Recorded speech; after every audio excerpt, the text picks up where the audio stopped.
Hello friends, welcome to all in my YouTube channel 100% study Sanju. So कैसे हो guys? I hope कि आप सभी बेटर होंगे और बेस्ट वे में अपने एग्जाम्स की तैयारी कर रहे होंगे। सो गाइस, यहाँ पर आपको बता दूं कि एनसीईआरटी क्लास 6 का चैप्टर नंबर 3 यानी प्लेइंग आवर नंबर्स, उसमें भी एक्सरसाइज 3.2 का क्वेश्चन आंसर हम लोग सॉल्व करेंगे। ओके, तो देखिए 3.2 में फर्स्ट क्वेश्चन आपका क्या दे रखा है। पहला क्वेश्चन यहाँ पर आपको स्क्रीन पर दिख रहा होगा। दिया गया है, बताइए कि किन्हीं दो संख्याओं का योग सम होता है या विषम यदि वे दोनों विषम संख्या हो पहला में, और या फिर सम संख्या हो। तो हमें यहाँ पर ये बताना है कि दो संख्याओं का योग सम होता है या विषम।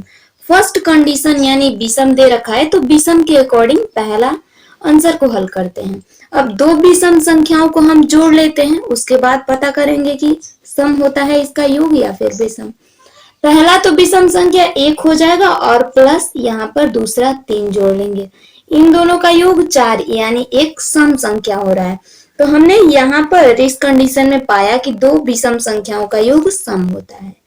दूसरे पर यानी बी नंबर के अकॉर्डिंगली बनाते हैं, तो बी नंबर यानी सेकंड जो दे रखा है, सम संख्या जोड़ने के लिए दिया है कि दो सम संख्याओं को जोड़ना है। तो दो सम संख्या, एक 2 ले लेंगे और एक 4। 2 + 4 = 6, यानी दोनों ही कंडीशन में क्या हो रहे हैं, सम संख्या आंसर आ रहा है। तो यहाँ पर लिख लेते हैं, पहले के अकॉर्डिंग भी सम आंसर और दूसरे के अकॉर्डिंग भी यहाँ पर सम ही आंसर हो रहा है। ओके गाइस, तो यहाँ क्वेश्चन के अकॉर्डिंग अब इस क्वेश्चन के फॉर्म में आंसर दीजिए। बताइए कि किन्हीं दो संख्याओं का योग सम होता है या विषम यदि वे दोनों संख्या, अगर दोनों संख्याएं विषम हो तो भी उनका योग जो है सम हो रहा है, और यदि वे दोनों संख्या सम हो तब भी उनका योग सम हो रहा है। Is it right guys? तो चलिए, फर्स्ट क्वेश्चन तो हमारा सॉल्व हो गया बहुत अच्छे तरीके से। अब यहाँ पर देखिए, लेट मी सपोज यहाँ पर एक एक अंक हमने किया, लेकिन अगर गाइस दूसरा डिजिट भी ले ले तो देखिए विषम संख्या के अकॉर्डिंग एक और ले लेती हूँ। यहाँ पर कोई उदाहरण एग्जाम्पल के तौर पर 3 ले लीजिए और प्लस इसके आगे 5 होता है ना विषम संख्या, तो 3 5 का योग यानी 8, यानी सम संख्या ये भी आ रहा है। तो हमें क्लियरिफाई करने की जरूरत नहीं है अब। और सम संख्या की भी माने तो लेट आगे रख लेते हैं 4 और +6, इन दोनों को भी ऐड करेंगे तो 10, यानी एक सम संख्या ही आ रहा है। तो इस तरह से हम चाहे कितने भी क्वेश्चंस के बना सकते हैं। ओके गाइस, चलें, तो ये फर्स्ट क्वेश्चन तो हमारा बहुत अच्छे से क्लियर हो गया। ओके, सो गाइस 3.2 का दूसरा क्वेश्चन देखते हैं कि क्या दिया है। दूसरा क्वेश्चन यहाँ पर है कि बताइए कि निम्नलिखित में कौन सा कथन सत्य है और कौन सा कथन असत्य है। ऑलराइट गाइस, तो यहाँ पर ए नंबर क्वेश्चन रहा। ए नंबर में दिया है कि 3 विषम संख्याओं का योग सम होता है, ये सत्य है या फिर असत्य हमें जांच करना है। फर्स्ट ऑफ ऑल 3 विषम संख्या को योग करते हैं। फर्स्ट एक हो जाएगा विषम संख्या +3 और +5, इनका सम क्या होगा, तो 5 3 8 1 9, यानी ये एक विषम संख्या हो रहा है गाइस। तो हमसे यही तो पूछा है कि ये सत्य है या असत्य। क्वेश्चन ये था कि 3 विषम संख्याओं का योग सम होता है। ऑलराइट गाइस, चूंकि ये सम है नहीं, ये तो विषम है, इसीलिए हमारा जो ये आंसर होगा इसका असत्य होगा, क्योंकि आंसर जो है असत्य है, ये एक सम संख्या नहीं है। ऑलराइट गाइस, चलिए तो बी नंबर क्वेश्चन को देखते हैं कि बी नंबर क्वेश्चन कैसे बनेगा। ये दे रखा है कि दो विषम संख्या और एक सम संख्या का योग सम होता है। चूंकि यहाँ पर पहले ऐड कर लेते हैं दो विषम संख्या, यानी 1 प्लस दूसरा भी विषम संख्या होना चाहिए 3, और प्लस तीसरा जो होना चाहिए संख्या एक सम संख्या। तो कोई भी सम संख्या ले लेते हैं, सपोज 2, तो 2 ले लेंगे। अब इसको ऐड ऑन करने पर क्या आता है गाइस, तो 3 2 5 1 6, यानी एक सम संख्या आ रहा है। और क्वेश्चन में भी ये बोला गया है कि दो विषम संख्या और एक सम संख्या का योग सम होता है। तो इसका योग क्या है, एक सम संख्या है, यानी आंसर जो है सही है। तो सही के लिए खैर यहाँ पर सम ना करके इधर सत्य लिखेंगे। ओके, क्योंकि हमें तो यहाँ पर आंसर बताना है ना, तो ये सत्य हो जाएगा गाइस। ओके, ये तो पता ही है कि यहाँ पर सम संख्या आ चुका है। ओके, तो let me check question number C. Okay, C number दे रखा है कि 3 विषम संख्याओं का गुणनफल विषम होता है।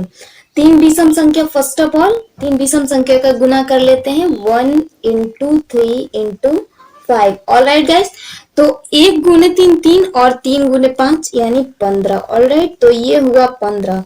बट ये 15 क्या है, एक विषम संख्या है। ओके, क्वेश्चन में बोला गया है कि तीन विषम संख्याओं का गुणनफल विषम होता है। चूंकि ये विषम है तो मतलब कि आंसर हमारा सत्य है। ओके, सत्य आंसर ये भी हो जाएगा। नेक्स्ट क्वेश्चन डी नंबर को देखते हैं। डी नंबर में क्या दे रखा है। डी नंबर क्वेश्चन दिया है, यदि किसी सम संख्या को 2 से भाग दिया जाए तो भागफल सदैव विषम होता है। चेक कर लेते हैं। यदि किसी सम संख्या को 2 से भाग दिया जाए, मतलब पहले तो 2 ही एक सम संख्या, इसको 2 से भाग लेते हैं। तो 2 से अगर भाग दें इसको तो मतलब कि 1 आ रहा है। ऑलराइट गाइस, मतलब कि ये तो एक विषम संख्या हो रहा है। लेकिन इसके आगे भी कोई डिजिट ले लेते हैं, सपोज 4।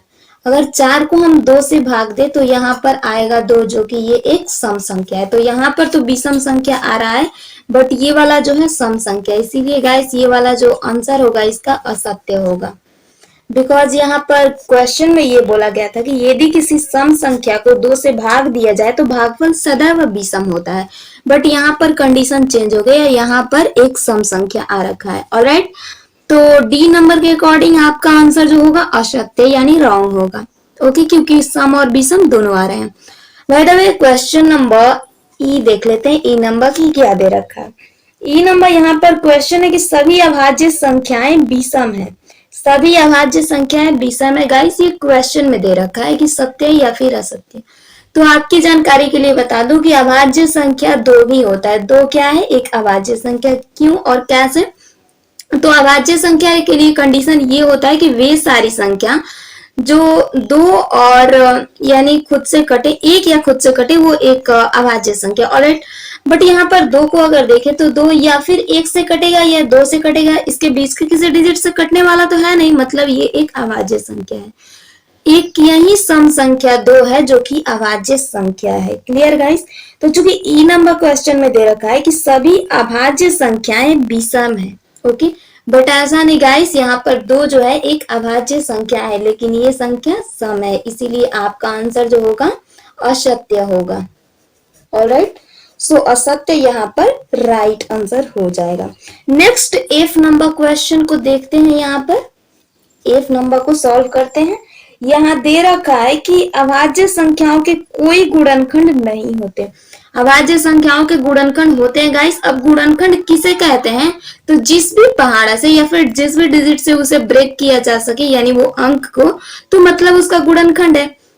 सपोज यहाँ पर देखिए 2 जो है, 2 का गुणनखंड यही लिख रखी हूँ, क्योंकि 2 या तो 1 से ब्रेक होगा या फिर 2 से ब्रेक होगा, है ना।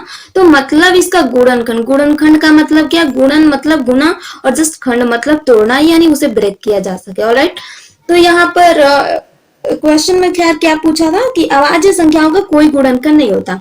यहाँ पर 2 एक अभाज्य संख्या है। ऑलराइट, और इसके 2 गुणनखंड, किसी भी अभाज्य संख्या के गाइस 2 ही गुणनखंड होते हैं। मान लीजिए कोई अभाज्य संख्या मैं 13 रख लूं, तो इसका गुणनखंड क्या होगा, ये या तो 1 से ब्रेक होगा या फिर ये 13 से ब्रेक होगा, है ना। तो मतलब इसके भी 2 गुणनखंड, किसी भी अभाज्य संख्या के 2 गुणनखंड होते हैं, ये याद रख लीजिएगा। ऑलराइट गाइस, तो खैर यहाँ पर आंसर आपका क्या आया, असत्य। असत्य कैसे हुआ, क्योंकि क्वेश्चन में दे रखा है, ऑब्वियस बात है कि अभाज्य संख्याओं का कोई गुणनखंड नहीं होता, और हमें पता है कि यहाँ पर अभाज्य संख्या के 2 गुणनखंड होते हैं। सो आपका राइट आंसर हो जाएगा असत्य, क्योंकि ये गलत है। राइट ना, तो यहाँ तक तो क्वेश्चन हो गया। नेक्स्ट चलते हैं। अगला जी नंबर में क्वेश्चन क्या दिया है, तो जी को यहाँ पर देखते हैं। ऑलराइट, जी नंबर क्वेश्चन यहाँ पर सॉल्व कर लेते हैं। थोड़ा सा पेज ऐसे कर लो इसको। ओके गाइस, कंफर्टेबल है, तो ये तो क्लियर हो गया। जी नंबर दे रखा है कि 2 अभाज्य संख्याओं के योग सदैव सम होता है।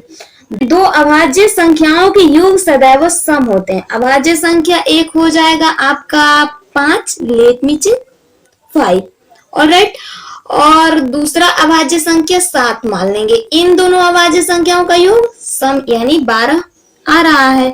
ऑलराइट ना, तो ये तो सही है कि 2 अभाज्य संख्याओं के योग सदैव सम होता है। यहाँ पर ये कंडीशन बिल्कुल सही है, ये सत्य है। ओके गाइस, बट इसके अलावा कोई और भी कंडीशन चेक करना पड़ेगा क्योंकि इतने से तो सेटिस्फेक्शन होने वाला है नहीं। ओके, अब दूसरा कोई एग्जाम्पल के तौर पर ले लेते हैं। अभाज्य संख्या सपोज मी चेक, हाँ 2 ले लेते हैं और 2 प्लस 3, 2 3 को ऐड करेंगे तो क्या ये सम आएगा? नहीं गाइस, ये 5 आ रहा है, मतलब यहाँ पर कंडीशन असत्य हो गया। ऑलराइट ना, तो ये इसका जो आंसर होगा असत्य हो जाएगा। क्लियर? क्योंकि देखिए यहाँ पर जी नंबर क्वेश्चन में मेंशन कर रखा है कि दो अभाज्य संख्याओं के योग सदैव सम होते हैं। हमें चेक करना है कि ये सत्य है या फिर असत्य है। तो यहाँ पर हमने दो अभाज्य संख्या ले लिया 5 और 7, इसको जोड़ने पर तो सम संख्या आया, बट सेकंड में हमने चेक किया 2 प्लस 3, क्योंकि ये भी तो अभाज्य संख्या है, 2 3 को जोड़ने पर 5 यानी एक विषम संख्या आ गया। तो मतलब सम और विषम दोनों आ रहे हैं, इसका मतलब कि ये कथन असत्य है। ऑलराइट गाइस, चलिए तो एच देख लेते हैं, एच नंबर में हमारा आंसर क्या होगा। दिया गया है कि केवल 2 ही एक सम अभाज्य संख्या है, क्योंकि ये वाला जो कथन है सत्य है। ओके, मैं पहले भी बता रखी हूँ कि सिर्फ 2 एक ऐसा संख्या है जो कि अभाज्य भी और सम संख्या भी है। ऑलराइट ना, तो ये एच नंबर तो क्लियर हो गया कि ये वाला सत्य है गाइस।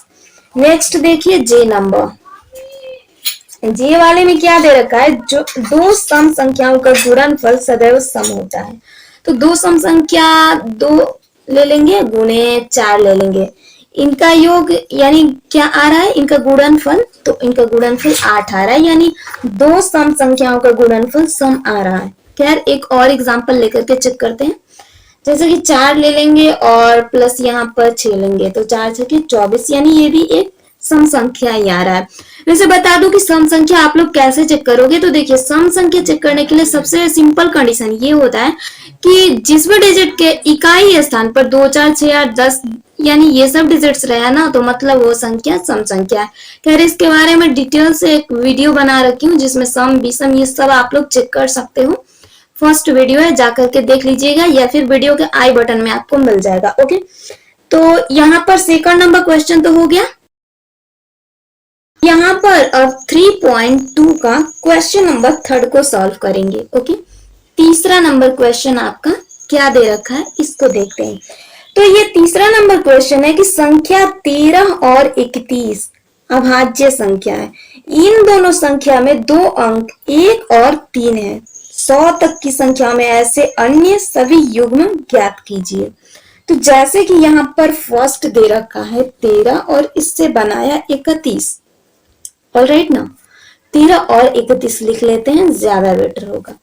फर्स्ट ऐसा बना रखा है अभाज्य संख्या, इसी तरह के हमें युग्म ज्ञात करने हैं। ऑलराइट, तो अगला जो हमारा हो जाएगा 13 के बाद 14 देखें तो 14 41 दोनों तो विषम यानी अभाज्य होंगे नहीं, ऐसा चूंकि चूज करना है हमें कि दोनों और एक अभाज्य संख्या आए।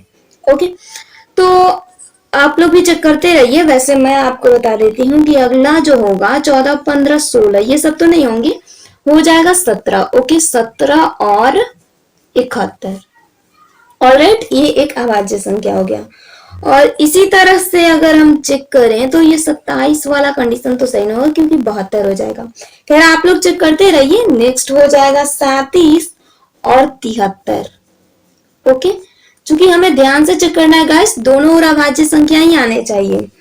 अगला वाला जो कंडीशन हो जाएगा 37 के बाद 79 रख लेंगे और 97, बस इसको उल्टा ये इधर जो आना चाहिए ना, एक सम संख्या ये आना चाहिए। ऑलराइट, तो ये हमारा सॉल्व हो गया क्वेश्चन नंबर थर्ड। क्लियर है यहाँ तक गाइस? तो चलिए फोर्थ नंबर को हल करते हैं कि चौथा नंबर क्वेश्चन क्या है।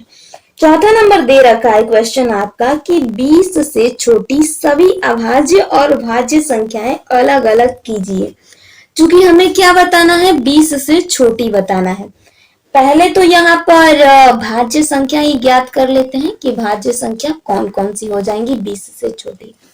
तो देखिए भाज्य संख्या के लिए कंडीशन क्या होता है, जो कि 2 से विभाजित हो जाए। ऑलराइट ना, बट 2 एक भाज्य संख्या नहीं है। क्लियर रहे आप लोगों के लिए। क्यों?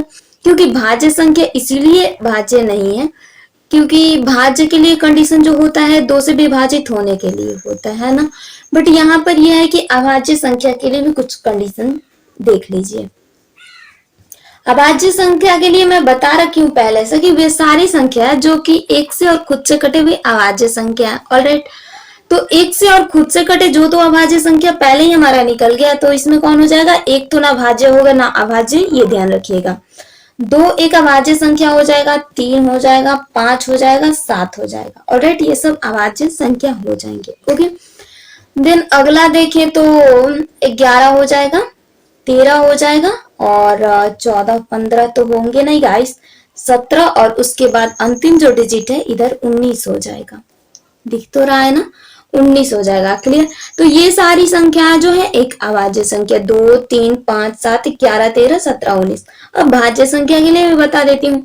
तो भाज्य संख्या के लिए कंडीशन होता है कि वो 2 से भी कटे, यानी 2 से कट सकता है तो कटे, कोई जरूरी नहीं है उतने।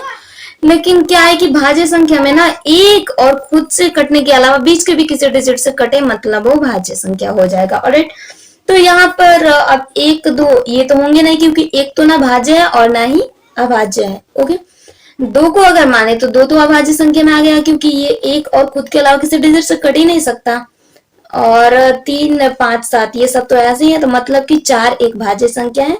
उसके बाद 4 के बाद 6 हो जाएगा आपका, 8 हो जाएगा, 9 हो जाएगा, 10 हो जाएगा। ऑलराइट, 11 तो है नहीं, 12 हो जाएगा और 13 भी नहीं है, 14 15 16 और 17 18 हो जाएगा आपका, 18 हो जाएगा और देन 20 हो जाएगा। ओके गाइस, तो यहाँ पर आपने देख लिया कि कौन कौन सी डिजिट हो सकती हैं। अगर भाज्य संख्या की बात करी जाए तो भाज्य संख्या में आपका 4 6 8 9 10 12 14 15 16 18 और 20 होगा। भाज्य संख्या के लिए फॉर्मूला ये हो जाएगा कि वे संख्या जो एक और खुद से कटने के अलावा किसी बीच के भी डिजिट से ब्रेक हो। ओके, और अभाज्य संख्या के लिए वे संख्या जो एक और खुद से कटे वो अभाज्य संख्या है। Is it clear guys? तो यहाँ पर 4 नंबर क्वेश्चन बहुत अच्छे से डिटेल में मैं आप लोगों को बता रखी हूँ। ओके, अभाज्य संख्या यहाँ पर है और भाज्य संख्या यहाँ पर है। ओके गाइस, तो चलिए अब क्वेश्चन नंबर 5 को हल करते हैं। 5वां नंबर क्वेश्चन क्या दे रखा है? 5 नंबर क्वेश्चन है कि 1 और 10 के बीच में सबसे बड़ी अभाज्य संख्या कौन है? तो देखिए यहाँ पर क्वेश्चन तो बहुत सिंपल है, लेकिन इसे बता देती हूँ। 1 और 10 के बीच में पहले अभाज्य संख्या तो ज्ञात करिए। 2 3 5 और 7, उसके अलावा तो 10 के आगे ये तो देखिए 11 हो गया, मतलब इसमें सबसे बड़ी संख्या कौन हुआ? 7, मतलब हो जाएगा आपका आंसर 7। 1 और 10 के बीच में सबसे बड़ी अभाज्य संख्या 7 होगा। ऑलराइट गाइस, तो ये क्वेश्चन भी आप लोगों को क्लियर हो गया होगा। सो क्वेश्चन नंबर 6 देखते हैं 3.2 का। ऑलराइट, सो यहाँ पर जो आपका 6 नंबर क्वेश्चन दे रखा है, क्या दे रखा है इसे चेक करते हैं। क्वेश्चन ये है कि निम्नलिखित को 2 विषम अभाज्य संख्याओं के योग के रूप में व्यक्त कीजिए। 2 विषम अभाज्य संख्याओं के योग के रूप में हमें व्यक्त करना है। पहला ऑप्शन है यानी फर्स्ट नंबर 44। तो 44 को हम 2 विषम संख्याओं के विषम अभाज्य संख्याओं के योग के रूप में कैसे लिखेंगे? तो फर्स्ट में तो ये हम 3 लिख लेंगे और प्लस 41, ये हो गया आपका 2 विषम अभाज्य संख्या की योग के रूप में हो गया ना। अब सेकंड दे रखा है यानी बी नंबर 36, इसको विषम अभाज्य संख्या के रूप में कैसे लिखेंगे? तो 1 और तो 5 लिख लेंगे, ये हो गया आपका अभाज्य संख्या, और 5 में अगर 31 को जोड़े यानी ये भी हो गया। ऑलराइट गाइस, तो 36 को भी हमने लिख लिया। सी नंबर आपका क्वेश्चन जो दे रखा है 24, अब इसे कैसे लिखेंगे गाइस? तो ये भी सिंपल है, 5 पहले लिखेंगे और देन 19। ये नहीं है कि बस आप यही आंसर लिख सकते हो, कोई भी आंसर लिख सकते हो जिसमें कि दोनों अभाज्य संख्या के योग बना करके होने चाहिए, आपके कोई भी आंसर हो सकता है। ओके, डी नंबर देखिए क्वेश्चन, डी नंबर में आपका 18 दे रखा है, तो 18 में आप क्या लिखेंगे? 5 और प्लस 13, आपका हो गया 18।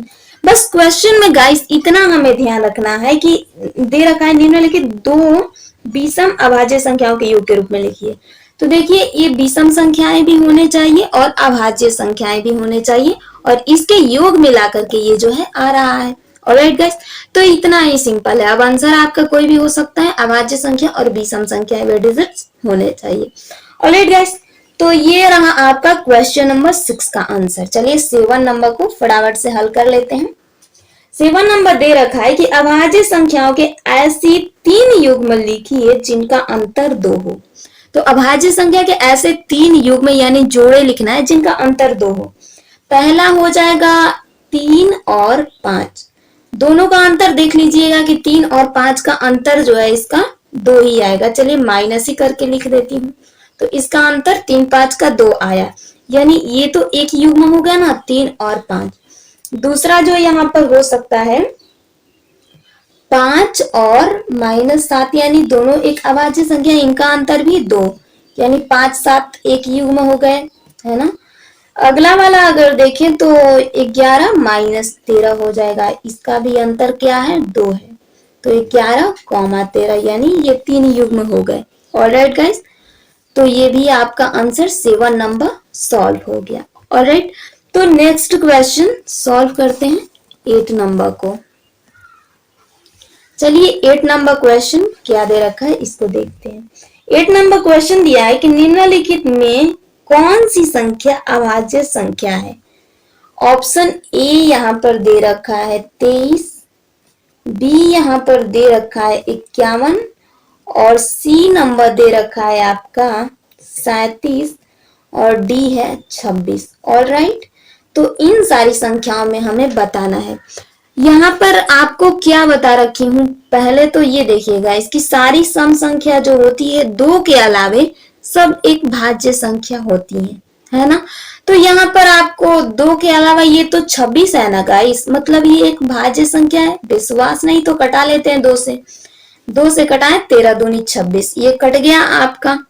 फिर अगर देखें तो ऊपर में ये 51 जो दे रखा है इसे भी 3 से कटा लेते हैं, 17 तिया 51, ये भी कट गया। तो जो संख्या बीच में यानी एक और खुद के अलावा बीच के किसी डिजिट से कट जाए मतलब वो एक भाज्य संख्या। अब बचा गया ये तो 30 बचा और 37, ये किसी डिजिट से नहीं कट सकते, I promise you guys. Okay, क्योंकि आप लोग कितना भी कोशिश करके देख लीजिए। ओके, तो चलिए यहाँ पर खैर हमें अभाज्य संख्या बताना है, प्रॉमिस करना ही नहीं है। तो चलिए ए और सी आंसर हो जाएगा, यानी A and C will be the right answer. ये क्या है, एक अभाज्य संख्या है। क्लियर है गाइस, तो 8 नंबर आपका क्वेश्चन बहुत अच्छे से क्लियर हुआ। ओके, क्वेश्चन नंबर 9 को फटाफट से हल करते हैं। 9 नंबर क्वेश्चन आपका क्या दे रखा है। 9 नंबर क्वेश्चन यहाँ पर आपका जो दे रखा है गाइस, कि क्वेश्चन नंबर 9 क्या दिया है एक्सरसाइज 3.2 में। 9 नंबर क्वेश्चन है कि 100 से छोटी 7 क्रमागत भाज्य संख्याएं लिखिए जिनके बीच में कोई अभाज्य संख्या न हो। तो 100 से छोटी और 7 क्रमागत हमें भाज्य संख्याएं लिखना है। वैसे आप लोग कहीं से भी चूज कर सकते हो, मैं आपको बता देती हूँ कि अगर 100 से नीचे ही हमें बताना है तो पहले 100 से ही ट्रैक करते हैं, 99 एंड देन 97, 97 तो नहीं होगा जी, 96 95, यस ऑलराइट। तो यहाँ से देखिए अब 9 नंबर में हो जाएगा 90, 91, 92, 93, ओके, 94, 95 और 96। ऑलराइट गाइस, चूंकि हमें कितने संख्याएं बताना था तो देखिए 100 से छोटी 7 क्रमागत हमें संख्याएं बतानी थी जो कि भाज्य हो। तो देखिए 2 2 4 2 6 1 7 हो गया। 90 ये भी विभाजित है, 0 है तो 91 13 7 91, 92 2 अंक यानी जिसमें भी सम है मतलब वो तो ऐसे ही विभाजित है। उसके बाद 93 तो ये 9 यानी 3 से कट जाएगा। ऑलरेडी ये 95 है यानी 19 बचे 95, तो ये सारी संख्याएं कट जाएंगी। ओके, 9 नंबर क्वेश्चन भी आपका सॉल्व हुआ। चलिए 10वां नंबर क्वेश्चन को फटाफट से हल कर लेते हैं। 10 नंबर दे रखा है कि निम्नलिखित संख्याओं में से प्रत्येक के 3 अभाज्य संख्याओं के योग के रूप में व्यक्त कीजिए। क्योंकि यहाँ पर दे रखा है ऑप्शन नंबर ए में 21, तो हमें इस 21 को करना क्या है, क्वेश्चन को अच्छे से पढ़िए। क्वेश्चन में ये बोला गया है कि निम्नलिखित संख्याओं में से प्रत्येक के 3 अभाज्य संख्याओं के योग के रूप में 3 अभाज्य संख्या के जोड़ के रूप में हमें लिखना है इस संख्या को। तो 21 दे रखा है, पहले तो हम रख लेंगे 3 + 5 कितना हो गया 8, और 8 में कितना जोड़े कि 21 हो यहाँ पर, तो 8 में अगर हम 13 को जोड़ लें तो ये 21 हो जाएगा, यानी पहला क्वेश्चन सॉल्व हुआ। सिर्फ हमें अभाज्य संख्याओं को लेकर ही इसे बनाना है। ओके, 3 यानी 3 बार जोड़ करके इस तरह से। अब अगला दे रखा है बी नंबर 31, इसको कैसे सॉल्व करेंगे, तो सिंपल है गाइस, 3 + 5 8 हो गया, 8 में अगर 13 की जगह 23 जोड़ दे तो ये 31 हो जाएगा। क्लियर। सी नंबर देखिए 53 दे रखा है। अब इस 53 को भी सिंपल वे में ट्रैक करते हैं, यहां से 13 और +17 कितना हो जाएगा, 7 3 10 और 10 20 यानी 30 हो जाएगा। 30 तो हो गया, और चूंकि हमें 53 बताना था तो 30 में और 23 जोड़ेंगे तो यानी हो जाएगा 53। ऑलराइट, 13 17 23। क्लियर। अगला डी नंबर दे रखा है 61, क्वेश्चन के अकॉर्डिंग ही देखते हैं। तो 61 जो दे रखा है इसमें कितना कितना ऐड करना पड़ेगा, 7 जोड़ेंगे फिर 13 जोड़ेंगे, ये हो गया 20 और +41। ऑलराइट गाइस, हो गया आपका ये भी question 10th number solve. Okay, तो नेक्स्ट क्वेश्चन 11 नंबर को कंटिन्यू कर लेते हैं। 11 नंबर क्वेश्चन आपका क्या दे रखा है, 11 नंबर क्वेश्चन 20 से छोटी अभाज्य संख्याओं के ऐसे 5 युग्म लिखिए जिनका योग 5 से विभक्त हो। यानी 5 से विभक्त हो का मतलब क्या है जी, तो मतलब ये है ना कि जैसे 3 + 7 दो क्या हो गए, अभाज्य संख्या के योग हुए। ओके, इनको जोड़ने पर 10 यानी ये 5 से भागा हो जाएगा। ऑलराइट, तो हमें यही ऐसे ही संख्या लाने हैं। ऑलराइट ना, तो जस्ट ऐसे ही लिख लेते हैं, 5 से विभक्त होना चाहिए और 20 से छोटी अभाज्य संख्या के 5 युग्म लिखने हैं गाइस। तो युग्म के रूप में कैसे इसे लिखेंगे, 3,7 के रूप में ऐसे लिखेंगे। तो चलिए यहाँ पर बनाते हैं, 5 युग्म बनाने हैं ना, तो फर्स्ट युग्म लेते हैं। फर्स्ट युग्म ले लेंगे 2,3, इनको योग करने पर 5 जो कि 5 से विभक्त हो जाएगा। दूसरा युग्म क्या रख लेंगे, दूसरा युग्म 2,13 रख लेंगे, इसको भी हम 13 2 5 यानी 15 5 से विभक्त हो जाएगा ये भी। ऑलराइट ना, तो ये हो गया। अब तीसरा वाला क्या ले लेंगे, तो तीसरा में अगर देखें तो 3 + 17 ये भी हो जाएगा। ओके, 3 + 17 ये भी संख्या सही है।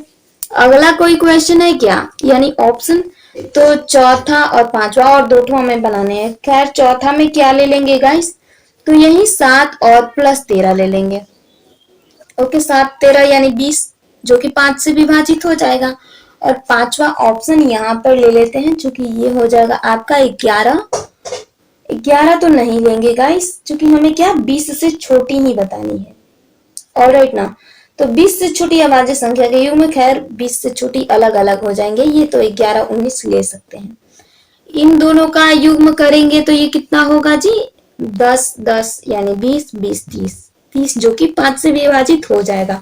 क्योंकि एक जो अंक होना चाहिए ये आपका मतलब कहने का ये है कि 20 से कम होना चाहिए, तो 20 से कम ही तो सब ले रखी हूँ। ये हमारा आंसर क्लियर हुआ। तो 11 नंबर क्वेश्चन भी हम लोगों ने बहुत अच्छे से सॉल्व कर लिया। ओके, अब आपका एक्सरसाइज 3.2 का लास्ट यानी कि क्वेश्चन नंबर 12 को हम लोग हल करेंगे। 12 नंबर क्वेश्चन में आपका देखिए रखा, देखते हैं, निम्नलिखित में रिक्त स्थानों को भरिए। पहला जो ए नंबर ऑप्शन दे रखा है यहाँ पर दिया है कि वह संख्या जिनके 2 गुणनखंड हो अभाज्य कहलाती है। तो जी हाँ गाइस, वह संख्या जिसके 2 गुणनखंड हो वो एक अभाज्य संख्या कहलाएगी। जाहिर सी बात है, क्यों, क्योंकि हर एक अभाज्य संख्या के सिर्फ 2 ही गुणनखंड होते हैं, 2 ही संख्या से ब्रेक किया जा सकता है। ऑलराइट, चलिए तो बी नंबर क्वेश्चन को देखते हैं। बी नंबर दे रखा है यहाँ पर कि वह संख्या जिनके 2 से यानी वह संख्या जिनके डैश से अधिक गुणनखंड हो उसे यानी क्या कहते हैं। तो देखिए पहले ही ऑप्शन में आपने क्या देखा कि वह संख्या जिनके 2 गुणनखंड होते हैं अभाज्य संख्या कहलाता है। खैर पहला का यहाँ पर आंसर अभी नहीं बता रखी हूँ, तो पहला में हो जाएगा अभाज्य। वह संख्या जिनके दो गुणनखंड हो वह क्या अभाज्य संख्या कहलाता है। ऑलराइट, फिर यहाँ पर बी नंबर यही दे रखा है कि वह संख्या जिनके 10 से अधिक गुणनखंड हो क्या कहलाता है। तो पहले में तो हो जाएगा वह संख्या जिसके 2 से अधिक गुणनखंड हो वह एक भाज्य संख्या कहलाता है, क्योंकि भाज्य संख्या ऐसा संख्या है जो कि एक और खुद के अलावा किसी बीच के डिजिट से भी ब्रेक किया जा सके। ओके, चलिए तो ये हो गया। अब सी नंबर देखते हैं। सी नंबर दे रखा है कि एक न तो भाज्य न ही अभाज्य होगा। ये पहले आपको बता रखी हूँ, तो ये होगा भाज्य और डैश अभाज्य, कॉमा अभाज्य, डैश नहीं।